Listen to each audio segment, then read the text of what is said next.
Não existe uma pessoa sem religião e uma sociedade irreligiosa. Todos nós colocamos algo ou alguém no topo de nossa hierarquia. Algo ou alguém pelo qual estejamos dispostos a nos sacrificar.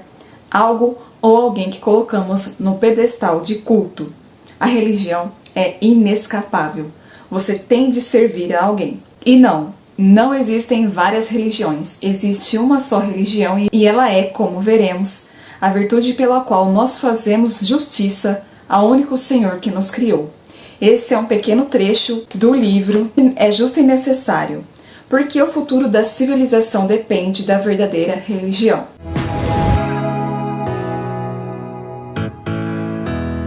Olá pessoal, sejam bem-vindos a mais um vídeo neste canal. E hoje eu quero apresentar para vocês um novo livro do Scott Hahn. Eu já li vários livros dele e esse daqui é o lançamento. Eu sei que eu tô aí com falha no canal, né? Eu estou trabalhando muito, eu poderia falar que estou sem tempo, mas eu prefiro dizer que eu não estava priorizando o canal neste momento. Mas vamos ao que interessa. Então, nesse livro aqui que Scott Hahn escreveu em conjunto com Brandon M.C. Ginley, eu acho que fala assim, no começo do livro, eles já trazem o conceito de Karl Marx sobre religião, que é o ópio do povo, que seria como um escape humano, um bálsamo necessário para as classes operárias, mas que logo se tornaria irrelevante.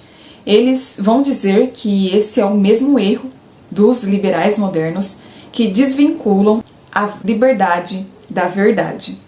Mas o que os autores enfatizam no livro e que a maioria não sabe é que a religião é uma virtude, assim como a prudência, a justiça, a fortaleza e a temperança. Legal, não é mesmo? Isso já foi reconhecido antes do cristianismo. E como qualquer outra virtude, a gente pode cultivar na verdade ou extirpar através do erro. A religião, ela se ordena à fé, que se ordena à verdade, que se ordena a Cristo. E ela é parte do que significa ser humano. E o seu propósito é ser dirigida por e para Cristo e não por e para os nossos caprichos. Santo Tomás, ele chamou a virtude da religião de a virtude das virtudes.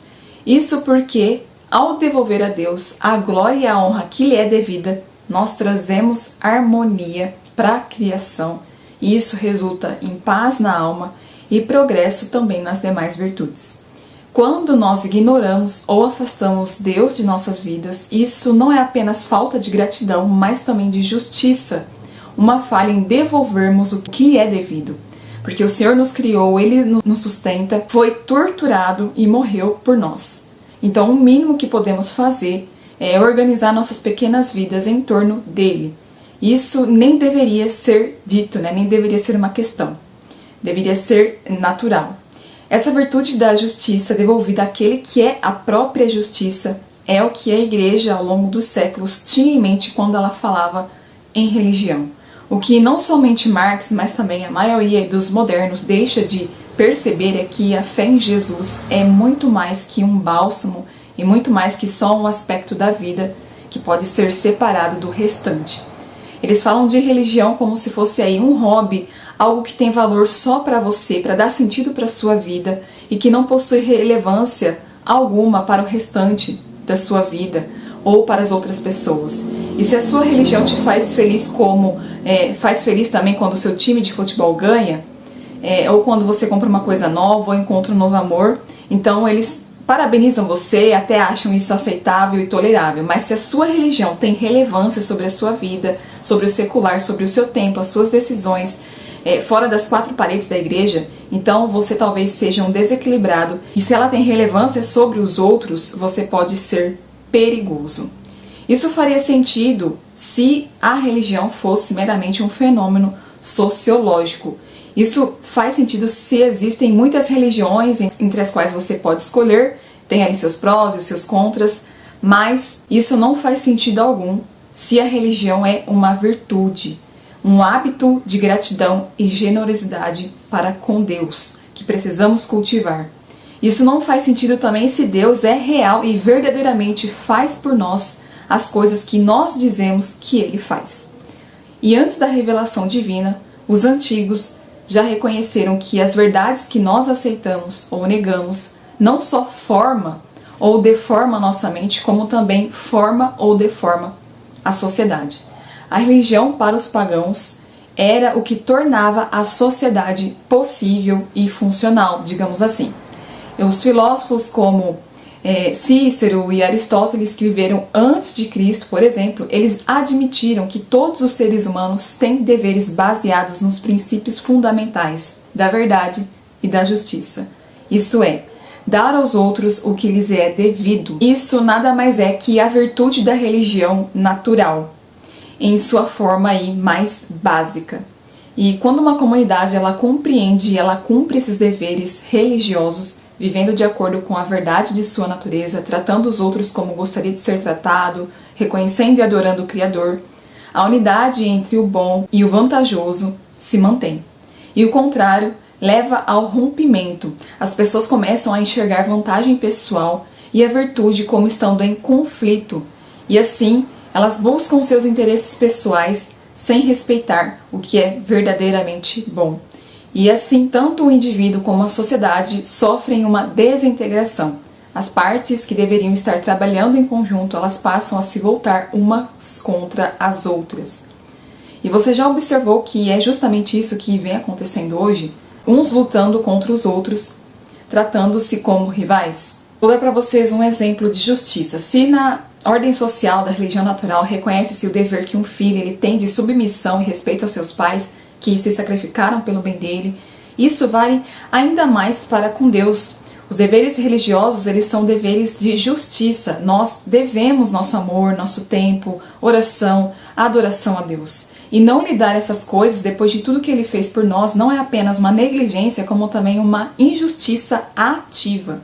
E não apenas isso, mas a comunhão, a convivência com os seres humanos em sociedade, que são portadores da imagem de Deus, ela depende da nossa comunhão com Deus. E a distância de Deus, ela vai resultar em distância também um dos outros. Isso porque a comunhão, ela é obra da graça, ao passo que a divisão, ela é resultado do pecado. Em Mateus 10, versículo 34 e 36, Cristo ele diz que não veio trazer a paz, mas a espada. Ele veio separar o filho do pai, a filha da mãe, a nora da sogra, e os inimigos do homem seriam os próprios membros da sua casa. Os autores vão dizer que essa divisão não é causada por Cristo, mas pela rejeição a Cristo. Cristo não diz que estamos com Ele desde que não estejamos contra Ele, mas sim que qualquer escolha que não a de segui-lo nos coloca automaticamente em inimizade com Ele. Nós não somos chamados como indivíduos, famílias e sociedades, a manter uma neutralidade sem engajamento, sem ativismo para com a verdade, o amor e a graça de Deus, depois de tudo que Ele fez e continua fazendo por nós. Isso é injusto, mantê-lo à distância, sermos indiferentes religiosos. Os autores ainda vão dizer que a comunhão com Cristo é o princípio de toda a comunhão terrena, da família e da sociedade, de toda a humanidade.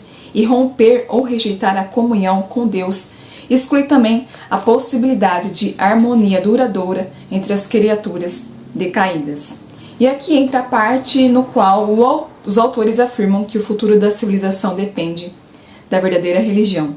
Ele diz que a missa afeta a conexão entre a comunhão sobrenatural e natural, porque ela é tanto um ato público de comunhão com Deus, quanto um ato de comunhão com os nossos irmãos e irmãs em seu corpo. Eles vão dizer que o santo sacrifício da missa é um ato excepcionalmente político, mas não no sentido de política partidária, mas na medida em que traz à nossa presença o princípio mesmo da ordem política. Sem a missa, sem Cristo como a característica central de nossa vida comum, nós acabamos por desesperar da possibilidade de vivermos juntos, e o resultado disso é a falta de confiança uns nos outros, desde a menor até a maior escala, com a solidão crescendo à medida que as amizades deixam de se criar, e com a ira política, a briga política crescendo à medida que os nossos valores compartilhados também entram em colapso. E todas as tentativas de se criar essa unidade, como fizeram quase todas as sociedades pós-iluminismo, sempre dependem de uma perversão da ideia de bem comum. Esse bem identificado como o Estado ou como um único líder político, e isso nada mais é do que o totalitarismo. Porém, o único princípio unificador é uma pessoa que não emerge aí dentro da política. Esse princípio, é claro, é nosso Senhor Jesus Cristo. Ele é a resposta. Ele não promete nem a miragem do liberalismo secular, nem a opressão do fascismo, nem a loucura do comunismo, nem a agonia do coletivismo, nem a falsa segurança da política de identidade, seja ela de esquerda ou de direita, nem a falsa piedade do humanitarismo. Só um princípio social que esteja fora e acima da própria sociedade, só Jesus pode prometer unidade sem uniformidade. Ele nos chama para si, independentemente da nossa raça, região ou história familiar, das nossas convicções políticas ou das nossas virtudes e vícios, tentações, independente do que seja. Ele quer que sejamos um só nele. Os autores também vão dizer que é inegável o fato de que existem muitos sistemas de crenças em nosso mundo, desde vertentes do Islã, neopaganismo e vertentes também do próprio cristianismo. No entanto, há só uma religião e uma só pergunta: quão bem o culto de certa pessoa se conforma à verdadeira natureza de Deus e qual culto Ele nos pediu, Ele quer de nós. Visto que todas essas crenças são irreconciliáveis e o resultado final é uma idolatria da percepção religiosa individual. E a verdade é que a realeza de Cristo é primariamente o seu sacerdócio régio celestial, e nós não encontramos ela na sociedade política, mas na igreja e por meio dela, e em sua soberania sobre os nossos próprios corações. A conversão da sociedade, de toda a civilização, ela começa com a conversão do coração de cada pessoa a Cristo. Hoje você pode pensar que estamos vivendo uma crise política ou uma decadência civilizacional, mas não pense que isso é algo novo na história da humanidade. Os autores ainda vão citar a época de Santo Agostinho, no qual ele vivia numa região em que morava no norte da África, estava ocupada por romanos, e eles culpavam o cristianismo por ter sabotado todo o vigor do império. E na sua obra-prima, A Cidade de Deus, ele tentou explicar por que isso não era verdade e por que Cristo seria essencial para o renascimento da civilização. E a resposta de Santo Agostinho foi de que a crise civilizacional foi de que, ao separar a cidade de Deus da cidade dos homens, ele queria encorajar os cristãos a manter a sua esperança nas promessas do céu e não nas promessas das ordens terrenas. A degradação de Roma não representava uma falha da fé cristã, porque nenhuma catástrofe humana pode esvaziar o amor e a graça de Cristo. Ao contrário, o mal e a insegurança que encontramos na ordem política sempre é resultado do nosso próprio pecado e da nossa própria rejeição do amor de Deus, da sua graça. E a solução era cristianizar o que restava da civilização, mas não tomando as instituições por meio da força militar ou da briga política, mas sim evangelizando os povos, tornando-os verdadeiros discípulos de Cristo. Santo Agostinho seguiu a mesma visão de Cícero de que a religião e o cumprimento dos nossos deveres em justiça, em virtude da verdade, da nossa natureza e dos cosmos, é essencial para uma ordem política segura e sustentável. E como ele também, Santo Agostinho compreendeu que nós somos mais plenamente nós mesmos, mais plenamente humanos, quando vivemos na justiça, e a justiça diz respeito à nossa relação com o nosso Criador, cuja natureza nós temos o privilégio de participar. Nós cumprimos a nossa natureza como seres religiosos e sociais quando somos fiéis à virtude da religião. Nós somos mais plenamente humanos quando estamos no relacionamento reto com Jesus Cristo por meio da sua igreja. A plenitude da virtude da religião encontra-se no mistério da igreja, a começar com a missa e continuando ali pelos outros sacramentos e pelas graças invisíveis que ela nos transmite. Não podemos ter a esperança de crescer em nossa relação de santificação com Cristo sem ela, e portanto, na medida em que a civilização ela depende da santidade, ela também depende da igreja. Apesar de todas as corrupções humanas que sempre infectaram a igreja, ela por sua própria natureza ainda torna essa perfeição disponível para nós. E uma vida de oração e de participação nos sacramentos, uma vida com a virtude da religião, é o ato aí primário e essencial da justiça, que atualiza a graça e torna todas as outras formas de justiça possíveis. E para finalizar, da mesma forma que no século V podemos dizer que a nossa civilização em crise precisa de Cristo, mas Para trazer a sua paz e as suas promessas ao mundo, ela precisa de cristãos, precisa que a igreja seja a igreja e precisa que cada um de nós, através da igreja, aperfeiçoe a sua natureza e cumpra seus deveres como portadores da imagem de Deus. Somos chamados de modo especial a evangelizar os que estão próximos de nós, porque trabalhar e desejar a santificação da nossa sociedade e das instituições é parte da nossa vocação batismal. A graça ela não respeita as fronteiras artificiais aí entre o privado e o público, entre o pessoal e o social, e tampouco nós deveríamos fazer isso. A graça ela quer e tem o poder para incendiar o mundo.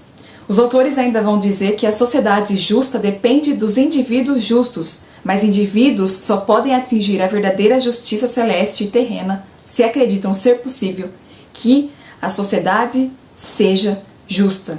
E nós só podemos fazer isso no nosso estado de vida, construindo sociedades sacramentais, onde Deus é verdadeiramente adorado e a sua graça nutrida e comunicada aos outros. E o progresso da civilização depende dessa integridade da fé. É para o amor que Deus nos chama. O amor é o que a graça de Deus torna possível para nós. É o cumprimento do nosso dever para com a verdade. O amor é a perfeição da comunhão, da santidade e da justiça. A civilização ela precisa de amor. Sem amor, só há barbarismo. Isso daqui foi um pequeno resumo do que você vai encontrar aqui neste livro maravilhoso, que eu amei essa leitura e recomendo que você também adquira esse livro pela Editora Eclésia ou pela Amazon, enfim. O link para compra vai estar nos comentários e na descrição do vídeo. Se você comprar pela Amazon, me ajuda também a continuar com esse trabalho. Se você preferir pelo site da Vide, da Eclésia, você pode usar o meu cupom, porque os meus seguidores ganham desconto. É só colocar Thaisa5 que você consegue um desconto. Se você quiser saber como eu consigo ler os meus livros, como eu faço as anotações, né, as marcações, como que eu memorizo, tudo isso eu reuni num e-book no qual você vai aprender, além disso, também como a memorizar livros, listas, nomes, números, textos, conceitos, frases, tudo no meu aulão de como ler livros e como estudar e no e-book com as 10 técnicas avançadas de memorização. Neles eu reúno diversas técnicas que eu aprendi ao longo desses anos de estudo, que são comprovadas, utilizadas pelos grandes mentores da produtividade e que você pode adquirir clicando no link no final do vídeo ou na descrição dos comentários, na descrição do vídeo, e por um preço aí que custa menos que uma pizza. Vai fazer toda a diferença aí na forma como você estuda. Eu vou pedir para você curtir esse vídeo, comentar, compartilhar e me seguir lá no Instagram. Nos vemos no próximo vídeo. Um beijo e um abraço.